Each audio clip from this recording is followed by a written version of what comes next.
I told him, I said, I will have Adam at Fox News investigate, take this story and run with it, because I am sure I'm not the only one. You can't have an agreement that you don't agree to. We all know that buying a new vehicle can be intimidating and confusing, especially when it comes to the financing aspect. And one woman from Layton says she was misled when she bought a new RV, and now she has a payment looming to the tune of $63,000. Fox 13 investigative reporter Adam Herbetz joins us with her story. Well, the company is General RV, which bills itself as the nation's largest family-owned RV dealer. We found the contract this customer signed is full of inconsistencies and contradictions. General RV would not return her calls for months until after they found out Fox 13 was investigating. And you could see even on this page, Lisa Pueblo is sitting at her kitchen table, scrambling, fumbling around with 6-year-old paperwork, trying to figure out what went wrong with the purchase of her RV parked outside. we're going to get this. She says at first she thought there was no way her family could afford it, but the salesman at General RV crunched some numbers and convinced her the nearly $100,000 Thor motor coach was going to end up costing about $156,000 over the next 20 years. I was so excited. I FaceTimed my dad and my mom, and I'm showing them everything, and the salesman's just laughing. The honeymoon phase only lasted 5 years, with the eventual realization that the paperwork sent from the dealership to Jordan Credit Union was a cleaned-up version of what she actually signed. You could definitely see that that's been tampered with. She says even though General RV convinced her to agree to a 20-year term, or 240 payments, one of her 50 pages of paperwork is different and confusing. Look right here, the number 119 typed on the same line as 240.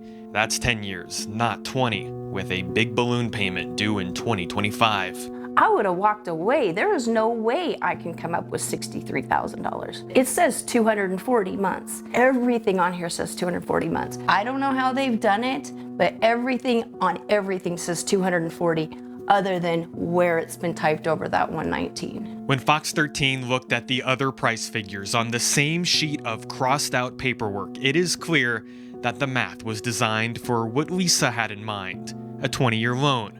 But that's not what's being enforced. When we left, we were so confident that this was a 20-year loan, and my thoughts are, what did I get myself into for 20 years?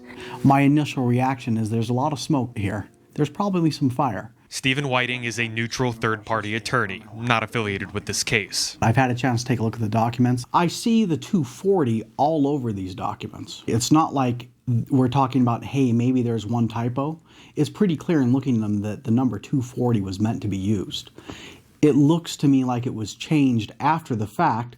The question is, why was it changed after the fact? When Fox 13 reached out to General RV, they said they could not answer our questions out of respect for customer privacy. So basically, she's reaching out to you and telling you nothing. Strict confidentiality, we can't talk to you about this. Even though Lisa agreed to waive all privacy concerns, still, General RV had no comment. I told him, I said, I will have Adam at Fox News investigate, take this story and run with it, because I am sure I'm not the only one. I don't think they care.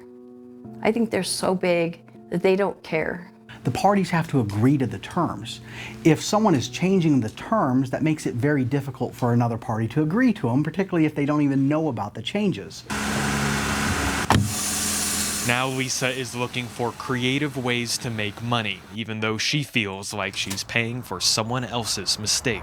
I usually donate every Monday and Friday. I just heard that you could make money donating plasma, and it saves a life. Since we first spoke, General RV has reached out to Lisa. I had reached out to them several times, and they would not talk to me about it. You reached out to them. He left me a message on Tuesday morning. He called me twice on Monday. She says the only thing the dealership has offered so far is to refinance with longer terms and bigger payments. Why would I want to pay a higher payment with a higher interest rate, but still have to put more money down on it? I think people should be aware that possibly this could have happened to them. If I was the judge on this case and someone's coming to me and saying the number was changed, I instantly am looking at it and saying, okay, there appears to be some evidence of the number being changed. This is not a frivolous claim.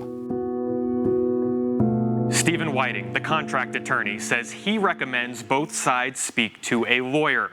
Lisa says she cannot afford one yet. One of the reasons she is still donating plasma twice a week. Reporting in studio, Adam Herbets, Fox 13 News, Utah. Earlier today, General RV forwarded an email to Fox 13 stating investigators at the Utah Department of Commerce will be recommending that this case be closed. Meanwhile, Utah's Motor Vehicle Enforcement Division is investigating the complaint. Coming up in just a few minutes, Adam is going to be on Facebook Live to take your questions on this investigation. I'm sure some of you have plenty of questions to ask. All you have to do is head to the Fox 13 News Facebook page for more. And if you have a story you'd like the Fox 13 investigative team to look into, you can email iteam@fox13now.com or call the tip line. The number is 801-536-1314.